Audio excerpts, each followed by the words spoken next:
이 시간 저희들이 잠언서 1장을 읽었습니다.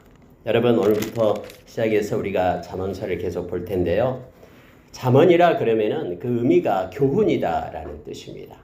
우리가 잠언서를 읽어봐서 계속 묵상해서 알겠습니다만은 이 잠언서는 어떤 플롯이 있는 게 아니에요. 어떤 줄거리가 있고 또 어떤 기승전결, 논리적으로 전개된 것도 아닙니다. 그래서 잠언서가 참 우리가 묵상할 때에 조심해야 될 것이 뭐냐면 한 절 한 절 한 절이 이렇게 구분되어 있다라는 거예요. 그래서 서로 이렇게 쭉 이야기식으로 그렇게 연결되어 있는 것이 아니기 때문에 한 절 한 절을 우리가 읽으면서 묵상을 해야 돼서요. 이게 조금 다른 그러한 장르와 다른 그러한 내용입니다. 문학적 형식을 가지고 있는 내용이죠. 우리가 잘 알다시피 시편도 그렇고 욥기서부터 시편 그리고 잠언, 전도서, 아가서까지 이 5개를 갖다 시문학이라 얘기하죠. 시문학은 어떤 문자적인 의미를 전달하기보다도 그곳에 있는 하나님의 마음, 그 말씀이 전하고자 하는 그런 그 전체적인 내용을 우리가 가지고 묵상하고 나아가야 됨을 알게 합니다. 시적인 운문 형태를 써서 나타내고 있기 때문에 그렇습니다. 특히 잠언은 한 절 한 절에 쓴 것들을 모아서 이렇게 편집해 놓은 것이죠. 물론 여러분 처음에 그 내적인 증거를 가지고 있죠. 잠언은 솔로몬의 잠언이라, 이스라엘 왕 솔로몬의 잠언이라 해서 지혜의 왕이었던 솔로몬이 쓴 글이 대부분입니다. 그런데 이제 마지막에 가보면 아구레 시가 30편에서 나오고요. 그리고 느무엘이 쓴 잠언이 있죠. 그 어머니가 주는 교훈을 가지고 썼던 것이 31편이에요. 29편까지는 이제 솔로몬이 쓴 시로 그렇게 내적인 증거를 가지고 있습니다. 잠언서는 우리의 삶의 실제적인 부분을 만지고 있습니다. 우리가 이 세상을 살아갈 동안에 어떤 모습으로 살아가야 될지 조목조목 교육부터 시작해가지고 또 우리의 삶의 경건성에 대해서 말해주고 있고 또 돈을 다룸이 어때야 되고 그리고 술에 대한 얘기도 이 잠언서에 나오고요. 그러니까 우리의 삶과 밀접한 관계에 있는 말씀들이 잠언서에 기록되어 있음을 보게 됩니다. 진정한 친구는 누구고 그리고 어떻게 돈 관리를 해야 되고 또 어떤 간음을 할 때 어떤 위험성이 있고 이런 삶을 사는 통찰력을 이 잠언서에서 우리에게 제공해 주고 있습니다. 그래서 31장까지 되어 있다고 해서 하루에 한 장씩 이렇게 읽어가는 사람들도 있고요. 우리의 삶의 지혜를 얻기 위하여 이 말씀을 묵상하는 이들이 많이 있습니다. 여러분, 우리가 방금 읽었습니다만 그 대상에 대해서는 3가지가 있습니다. 이 잠언서는 첫째, 어리석은 자들을 위하여 지혜롭게 하기 위하여 이 잠언서를 썼다라고 말합니다. 물론 어리석다라는 것은 하나님을 떠나 있다라는 것을 얘기합니다. 잠언서의 특징이 뭐냐면은 지혜로운 자가 누구냐? 우리가 1장 7절에서 보았습니다만은 하나님을 경외하는 자가 지혜로운 자다라고 말하고 있습니다. 지식이 있고 지혜로운 자는 하나님의 경외함이 없이는 그가 이 땅에서 어리석은 자로밖에 살 수 없다라는 것을 전제로 하고 시작됨을 알게 합니다. 잠언서도 그렇고 다음에 전도서도 마찬가지입니다. 전도서 12장에도 해 아래에는 새 것이 없고 다 해 위에 있는 삶이 가장 아름답고 영화롭다라고 말하면서 그래서 하나님을 경외하는 삶이 이 땅에서 가장 올바르고 그리고 후회 없는 그러한 허망한 삶이 아닌 아름다운 삶임을 우리에게 나타내주고 있죠. 그러니까 이 잠언서의 지혜 있는 자의 그 시작점이 뭐냐면 하나님을 경외함으로부터 시작되는 거예요. 이 전제 조건입니다. 하나님의 경외함이 없이 이 잠언서에 나온 어떤 것들을 내가 삶 가운데 실천한다고 해도 아무런 의미가 없다라는 거예요. 시작이 틀렸기 때문에요. 우리가 여러분 예수 안에 있을 때만 하나님의 그런 사랑을 잊고 하나님의 은혜를 잊고 하나님의 뜻을 받고 하나님의 평강을 누리고 하나님의 선물인 영생을 가질 수 있다고 성경 말하죠. 그러나 예수 밖으로 나가면은 우리는 아무것도 아니다라고 성경 가르쳐 주듯이 이 잠언서의 시작점이 하나님을 경외함에 있다라고 말하고 있는 거예요. 하나님을 경외한다라는 것은 2가지 뜻이 있다고 그랬죠. 하나는 뭐냐면 두려워하다라는 뜻이에요.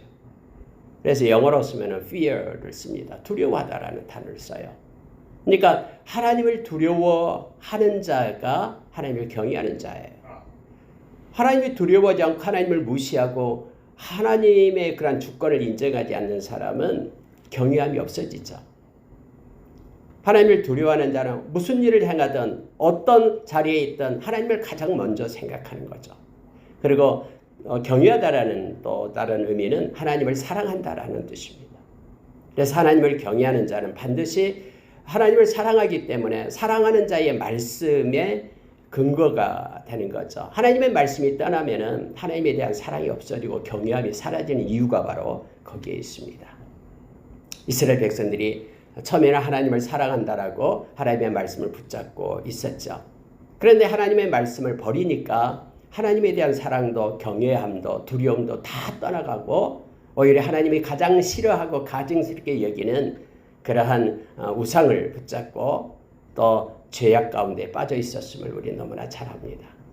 그래서 예수님께서도 요한복음 14장 21절 23절에서도 나를 사랑하는 자는 내 계명을 지킨다. 내 말을 지킨다 하면서 내 말을 지키는 자는 하나님께서 너무너무 사랑해서 그에게 가서 거처를 삼겠다라고 말씀해 주고 있는 것을 보게 됩니다.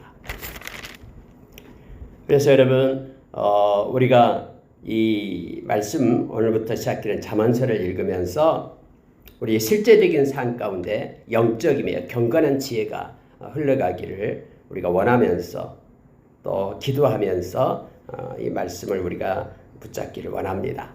이 말씀이 우리의 심령 속에 새겨져서 우리의 손끝과 발끝에서 해석됨으로 인하여 삶 속에 실제적인 말씀에 살아있음을 우리가 목도하기를 원합니다. 이 책을 읽으면서는 우리가 이게 이 앞전에도 배웠습니다만은 대차 대꾸가 많이 나오고 있습니다. 서로 비교하면서 이 말씀을 쓰고 있어요. 예를 들어서 어리석음과 지혜, 게으름과 근면, 어떤 간음과 신실함, 또 진정한 친구와 거짓된 친구, 이처럼 서로 이렇게 대차를 이루면서 쓰고 있음을 우리가 보게 됩니다. 무엇보다도 하나님의 지혜를 따르는 자와 그렇지 않는 자가 그들의 삶 가운데 어떻게 나타나는가에 대해서 구체적인 것들이 특히 잠언서에서는 나타나서 우리로 하여금 묵상할 때 우리의 삶이 풍요롭고 하나님 것이 아름다운 삶을 살아갈 수도 있도록 이 길잡이가 되는 그런 말씀이 바로 잠언서가 됩니다. 자, 이제 말씀으로 들어가서요 좀 더 구체적으로 보도록 하겠습니다. 2절 보십시오. 이는 지혜와 훈계를 알게 하며 명철의 말씀을 깨닫게 하며 이렇게 되어 있죠. 우리가 잠언서를 읽게 될 때 우리에게는 지혜가 먼저 있게 됩니다. 여러분들 우리가 잘 알다시피 지혜라고 얘기할 때 고린도전서 1장 30절에서 예수 그리스도가 우리의 지혜 되심을, 의로움 되심을, 거룩함 되심을, 또 우리의 구원함 되심을 성경은 가르쳐주고 있죠. 예수 그리스도가 우리의 지혜가 됩니다. 그분은 지혜와 지식의 보화죠. 그래서 우리가 예수 그리스도 안에 있게 될 때 우리는 가장 지혜로운 자가 됨을 신약에서는 우리에게 가르쳐줍니다. 그리고 우리가 잘 알다시피 성령께서 지혜의 영이죠. 지혜와 계시의 영이신 성령님이 우리 가운데 지혜와 계시의 영을 부어주시고, 그래서 여러분 성령의 인도하심을 받는 자가 가장 지혜로운 자입니다. 그리고 우리가 하나님의 말씀은 살아있죠. 우리가 말씀은 반드시 삶 가운데 성취되고 하나님의 뜻을 이루고 하나님을 영화롭게 하죠. 그래서 말씀의 지혜의 말씀이 말씀을 가지고 있고 말씀의 풍성한 자가 지혜로운 자임을 우리가 압니다. 또한 하나님을 사랑하고 경외하는 자가 지혜로운 자임을 깨닫게 합니다. 여기서 지혜라고 말할 때에 우리가 헬라어로는 소피아를 쓰죠. 그리고 히브리어로는 호크마가 지혜가 됩니다. 그래서 지혜라고 말할 때는 영어로 표현한다 그러면은 그 지혜라는 말씀 뒤에 있는 표현이 바로 스킬, 이 기술이라는 뜻이 포함되어 있습니다. 그러니까 삶을 살아가는 기술을 가지고 있는 것이 곧 지혜입니다. 지식과 지혜의 차이가 있다 그러면은 지식은 하나님을 아는 지식. 그래서 지식이 우리가 고린도전서 12장 7절 이하에서 성령의 은사 중에서 그 지혜의 말씀, 지식의 말씀, 믿음 이렇게 9개 은사가 쭉 이어지죠. 근데 지혜의 말씀은 삶 가운데 하나님의 말씀으로 조명될 수 있는 능력을 얘기하죠. 무슨 일을 하든지 하나님의 말씀 속에서 이 모든 삶의 과정들을 우리가 펼쳐갈 수 있는 능력이 지혜의 그러한 은사를 가졌다고 말합니다. 지식이다 그러면은 하나님을 더 깊이 알 수 있는 능력을 얘기합니다. 하나님을 아는 것만큼 우리 하나님을 더 신뢰하고 더 사랑하고 더 소망할 수 있잖아요. 그래서 성령께서 이러한 일을 하시게 되죠. 우리에게 믿음이 있어야 하나님을 기쁘시게 하듯이 성령의 은사 가운데서요. 마찬가지로 여기서 말하는 지혜가 이제 중심이 되는데요. 이 잠언서에서는 이 지혜가 바로 기술이라는 개념이 포함되어 있다고 생각하면 됩니다. 그래서 잠언은 하나님을 섬기는 삶의 기술을 가리킬 때 이 단어를 지혜라는 단어를 사용하고 있습니다. 하나님을 섬길 수 있는 삶의 기술. 우리가 어떻게 하면 하나님을 영화롭게 하는 그런 삶을 하나님을 경외하는 그런 삶을 살아갈 수 있을까? 그 기술이 바로 지혜입니다. 그래서 이 말씀을 우리가 묵상하면서 이전보다도 이 잠언의 말씀을 다 마친 다음에 하나님을 더 깊이 사랑하고 더 많이 하나님께 경배하고 하나님을 경외하며 살아가는 하나님께 더 가까이 가는 그러한 경건의 기술이 우리 가운데 익혀지기를 원합니다. 여러분 3절에 보면은요. 지혜롭게 공의롭게 정의롭게 정직하게 행할 일에 대하여 훈계를 받게 하며 이렇게 되어 있습니다. 여러분 훈계다라는 것은요. 이 속에 징계라는 게 포함되어 있습니다. 이렇게 훈련시키면서 징계한다. 그래서 여러분 이것을 우리가 기억을 해야 됩니다. 예를 들어서 자녀들이 잘못한다 그러면 훈계를 하죠. 징계도 합니다. 이건 잘못했어. 그래서 우리의 삶을 바로 하게끔 그렇게 합니다. 그래서 잠언서는요. 우리가 잘못된 길을 갖다가 보여줘요. 그러면서 돌이켜서 하나님께로 돌아오라라고 잠언서는 우리를 이끕니다. 또 이 잠언에서 말씀은 우리를 따끔하게 우리를 이끌고 또 우리를 책망합니다. 여러분 그럴 때 마음에 순종이 있어야 됩니다. 거부를 하면 안 됩니다. 성령께서 우리의 마음 가운데 이렇게 가르침을 줄 때에 우리가 돌이켜 하나님께로 나아가기를 원합니다. 이 네 가지를 적었습니다만 우리말로 굳이 꼭 바꾼다면 세 가지예요. 그래서 이 잠언서를 읽게 되면 우리에게 지혜롭게 되고요. 지혜롭게 삶을 살게 하고 또 하나는 의롭게 그러니까 공의롭게 정의롭게는 그냥 의롭게 의로운 삶을 하나님이 기뻐하는 의로운 삶을 살게끔 그렇게 합니다. 그리고 정직한 삶을 살게끔 우리를 인도하고 있음을 보게 됩니다. 너무너무 하나님이 기뻐하는 아름다운 삶이죠. 자, 여러분 대상을 말할 때는 4절부터 나옵니다. 어리석은 자를 슬기롭게 하고요. 젊은 자에게 지식과 근실함을 주고 지혜 있는 자로 더욱더 학식이 더하고 명철한 지략을 얻게 하는 목적으로 이 말씀을 썼다라고 지금 제시해주고 있는 거예요. 그래서 여러분 이 잠언서가 필요 없는 사람은 아무도 없어요. 나는 지식이 있기 때문에 지혜가 있기 때문에 잠언서 같은 거 필요 없어. 이게 아니에요. 지식이 있는 사람은 오히려 그 지식을 더욱더 지략을 가지고 살게끔 지식을 활용할 수 있는 그러한 기술을 이 잠언서가 제공해줘요. 어리석은 자는 말할 것도 없이 어리석은 자는 이 슬기롭게 되게끔 지혜를 갖게끔 그렇게 하고요. 특히 이 잠언서는 젊은 자 그러니까는 스승이 제자들을 가르칠 때 쓰기 위하여 썼던 책입니다. 그래서 내 아들아 내 아들아 이렇게 많이 나오죠. 실제적으로 뭐 솔로몬 아들들에게 쓴 게 아니라요. 이것은 스승이 제자들에게 하나님을 경외하는 법을 배우고 또 지혜로운 삶을 하나님이 기뻐하는 삶을 살게끔 하기 위하여 제자들 젊은이들을 위해서 쓰여진 책이다라는 거예요. 그래서 젊은이들이 이 책을 읽게 되면은 큰 은혜를 받게 되죠. 왜냐하면 그들의 삶에 그런 굴곡진 것을 떠나서 하나님이 기뻐하는 아름다운 삶을 살게끔 훈계하기 때문에 그렇습니다. 7절로 내려가겠습니다. 7절이 바로 이 잠언서의 핵심 구가 됩니다. 핵심 구절이 되는데요. 자 보세요. 여호와를 경외하는 것이 같이 읽습니다. 시작. 여호와를 경외하는 것이 지식의 근본이거늘 미련한 자는 지혜와 훈계를 멸시하느니라. 이것도 여러분 병렬 구조로 두 가지를 썼죠. 여호와를 경외하는 것이 지식의 근본이다. 물론 다음에 나가면 또 지혜의 근본이다. 이렇게 말합니다. 하나님을 경외하는 거. 그래서 지식 있는 자는, 지혜로운 자는 하나님을 경외한다. 반대로 여러분 말합니다. 미련한 자는 그럼 뭐냐? 지혜와 훈계를 멸시한다라는 거. 하나님의 말씀, 하나님이 경외하기를 버리고 자기 뜻대로 자기 마음대로 살아가는 자가 가장 미련한 자다라고 지금 성경은 말하고 있습니다. 그래서 이걸 가지고 하나님을 경외하고 또 하나님이 주신 지혜를 가지고 사는 이들과 반대로 자기 마음대로 자기의 정욕대로 세상을 살아가는 자들의 미련함에 대해서 잠언서는 계속해서 우리를 가르치고 있습니다. 가르치게 될 겁니다. 10절에 가겠습니다. 내 아들아, 악한 자가 너를 꿰일지라도 따르지 말라. 그래서 여러분, 세상에는 악한 자가 있다라고 말합니다. 이 젊은이들을 향해서 말하는 거예요. 세상이 너희를 가만두지 않을 것이다. 약한 영이 움직이는 이 세상이 너희를 평안하게 그렇게 올바른 삶을 살도록 의미 있는 삶을 살도록 내버려두지 않을 것이다 라는 거예요.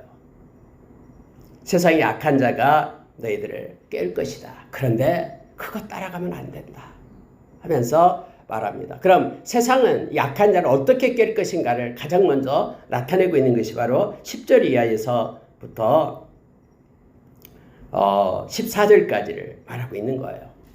그들이 세상의 사람들이 하는 방법입니다. 자, 우리와 함께 가자 하면서 미혹을 한다라는 거예요. 악한 자가 함께 가자. 그래서 우리가 가만히 엎드렸다가 사람의 피를 흘리자.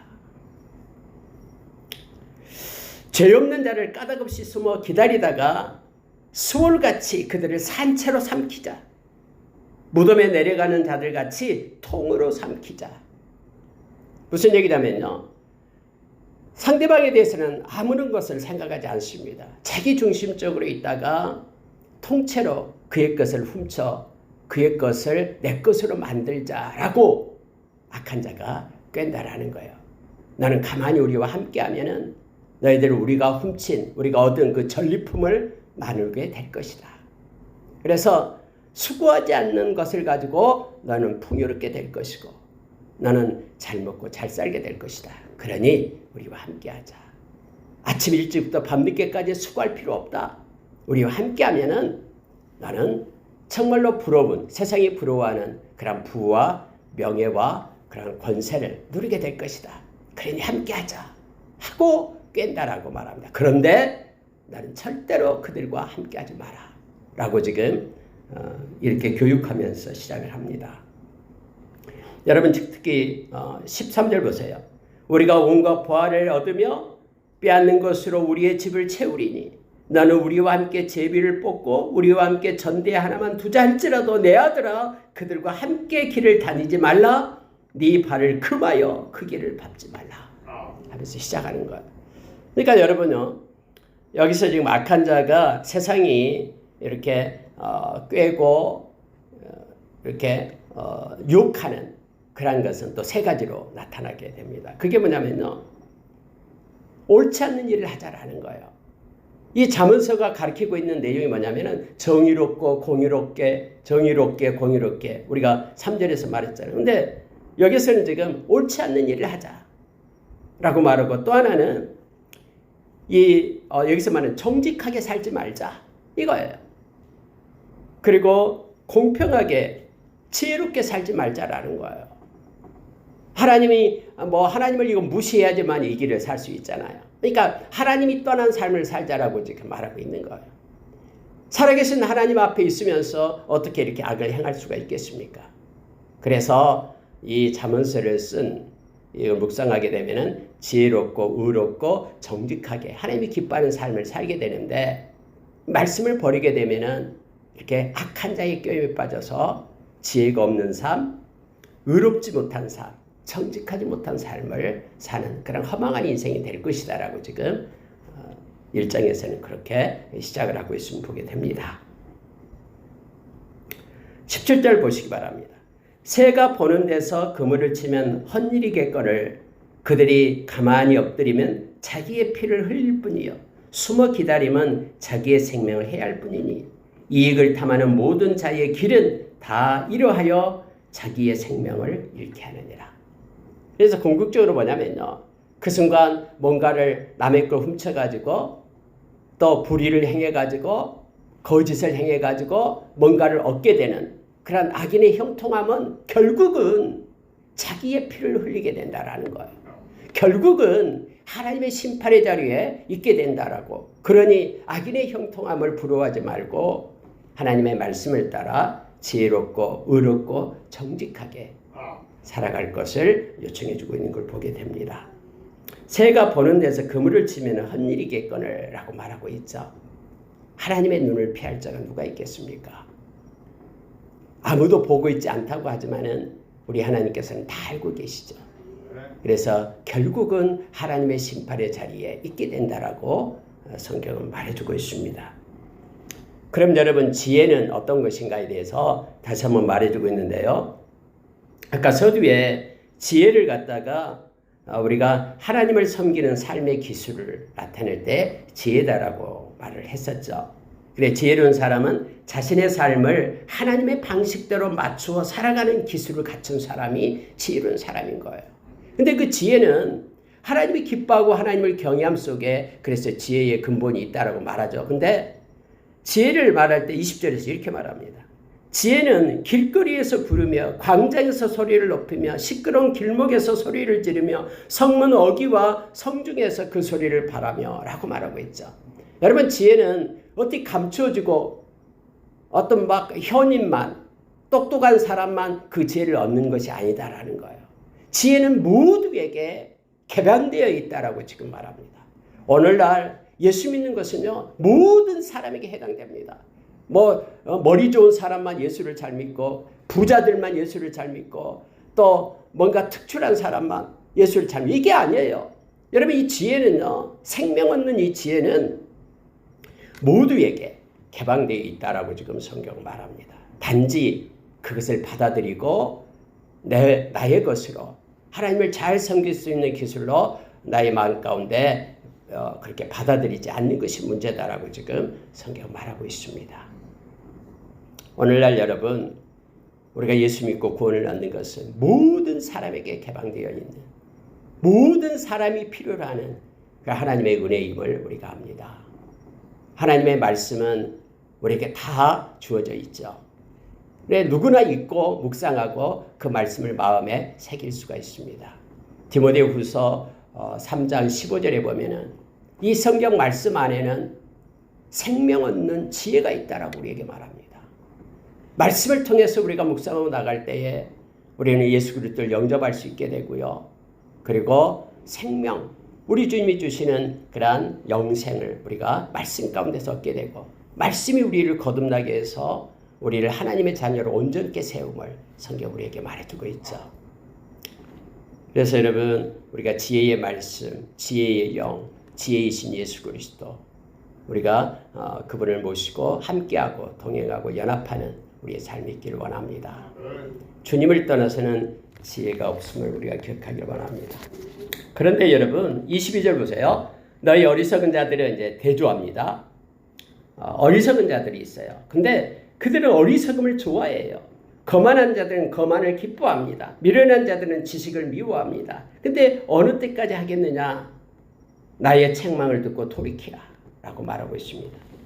어리석은 자, 거만한 자, 미련한 자, 비슷비슷한 말을 이렇게 쭉 나열하면서 쓰잖아요. 이것도 히브리 문학의 기법입니다. 강조하기 위해서 비슷한 단어들을 갖다가 이렇게 연결해서 강조하고 있는 것입니다. 하나님을 떠나고 말씀을 떠나고 하나님 경외하기를 떠나는 이들은 그래서 어리석은 자예요. 그들은 겸손하지 않고 거만한 자입니다. 그들은 지혜가 없기 때문에 미련한 자예요. 그래서 결국 자기들이 이것 때문에 그들은 심판을 받게 되고 멸망에 이르게 된다고 말합니다. 그러니 빨리 돌이키라. 어리석음을 버리고 미련함을 버리고 또 거만함을 버리고 빨리 돌이켜서 하나님께로 돌아올 것을 지금 성경은 요청해주고 있습니다. 나의 책망을 듣고 돌이키라. 보라, 내가 나의 영을 너희에게 부어주며 내 말을 너희에게 보이리라. 하면서 여기서 이제 영과 말씀이 나옵니다. 우리가 요한복음 4장 24절에 보면은 하나님께서는 지금 하나님께 예배하는 참 예배자를 찾고 계신다 했잖아요. 근데 하나님은 영이시니 영과 진리로 예배할지니라 라고 말하죠. 이 영, 하나님 성령이죠. 성령의 인도하심을 받으며 진리, 말씀 가운데 말씀을 따라서 하나님 앞에 예배자로 설 것을 말하고 있죠. 옛날에는 신령과 진정으로 이렇게 썼습니다. 영과 진리로. 여기서도 역시 동일하게 영, 나의 영을 너희에게 부어주며 내 말을 너희에게 보이리라. 그래서 여러분, 이 잠언서가 지혜가 중심이 되어서 이렇게 써지고 있습니다만은 이 가운데 성령과 그리고 살아계신 여호와 하나님 또 이 가운데 하나님의 말씀 이와 같은 것들이 함께 있음을 우리가 묵상할 수가 있습니다. 확장시켜서 나아갈 수가 있습니다. 지혜를 갖다 의법을 써서 사람처럼 그렇게 나타내기도 하고 예수 그리스도 우리의 지혜 되심을 우리가 인정하면서 또 예수 그리스도를 이 말씀 가운데서 우리가 묵상을 볼 수 있습니다. 여러분 24절 보면은요. 내가 불렀으나 너희가 듣기 싫어하였고 내가 손을 폈으나 돌아보는 자가 없었고 도리어 나의 모든 교훈을 멸시하며 나의 책망을 받지 아니하였은즉 너희가 재앙을 만날 때에 내가 웃을 것이며 너희가 두려움에 임할 때에 내가 비웃으리라. 너희의 두려움이 광풍같이 임하겠고 너희의 재앙이 폭풍같이 이르겠고 너희에게 근심과 슬픔이 임하리니 그때에 너희가 나를 부르리라. 그래도 내가 대답하지 아니하겠고 부지런히 나를 찾으리라. 그래도 나를 만나지 못하리니 대저 너희가 지식을 미워하며 여호와 경외하기를 즐거워하지 아니하며 나의 교훈을 받지 아니하고 나의 모든 책망을 없인 여겼음이니라. 여러분 이 말씀 무슨 뜻이냐면요. 심판의 때가 되면은요. 그때서 돌이키려고 하는데 그때는 늦어요. 심판이 끝나기 시작되면은요. 돌이킬 수 있는 기회가 없어져요. 이 세상 살아있는 동안에 우리 주님 오시기 전에 하나님께로 회개하고 돌이키는 그때예요. 이게 기회예요. 우리의 생명이 있음이 기회고요. 우리가 이 땅 떠나면은 이제는 하나님의 심판대 앞에 서야 됨을 지금 말해주고 있습니다. 그래서 지혜를 가지고 하나님께로 경외하기로 돌아와야 되는데 돌아오지 않는 자는 나중에서야 심판 때에서야 이제 그때서 부르면서 막 용서해달라고 해도 이미 때가 늦었다라는 것을 지금 성경은 표현해주고 있어요. 우리가 여러분 베드로후서 3장 8절 9절에 보면은요. 하루가 천년같이 천년이 하루같이 우리 주님 우리를 기다리고 계시죠. 한 생명이 회개하고 돌아오기를 기다리고 계셔요. 그러나 하나님이 정한 때가 되면은 하늘이 말리고 땅의 체질이 풀리면서 그렇게 심판의 때가 온다라는 거예요. 아무리 후회해도 소용없는 그때가 도래한다라고 지금 말하고 있습니다. 마치 빨리 회개하고 주님께 돌아와서 하나님을 경외하고 말씀을 가지고 살아가는 지혜로 살 것을 지금 성경은 요청해주고 있음을 보게 됩니다. 말씀을 마치겠습니다. 이 그러므로가 중요하다라고 했죠. 저는 언제나 성경을 읽을 때 이는이 중요하다고 저는 강조를 합니다. 이는 이 말은 하나님께서 주석해 주는 말이거든요. 왜냐하면 이래서 이게 이렇단다 하면서 이는이 중요하고요. 또 우리가 그렇게 배웠듯이요. 그러므로 이 결론을 낼 때 이게 중요하죠. 그래서 31절 보시기 바랍니다. 이거 보고 마칠게요. 그러므로 자기 행위의 열매를 먹으며 자기 꾀에 배부르리라. 어리석은 자의 태보는 자기를 죽이며 미련한 자의 안일은 자기를 멸망시키려니와 오직 내 말을 듣는 자는 평안히 살며 재앙의 두려움이 없이 안전하리라. 아멘. 여러분 여기서 결론이 그거예요. 주께로 돌아오지 않고 하나님을 경외함이 없고 하나님의 말씀 지혜를 붙잡지 않으면은 결국 자기의 열매를 먹고 심판을 받게 될 것이다라는 거예요. 자기 꾀에 빠져서 그것 때문에 인생이 그것으로 채워지게 될 거다.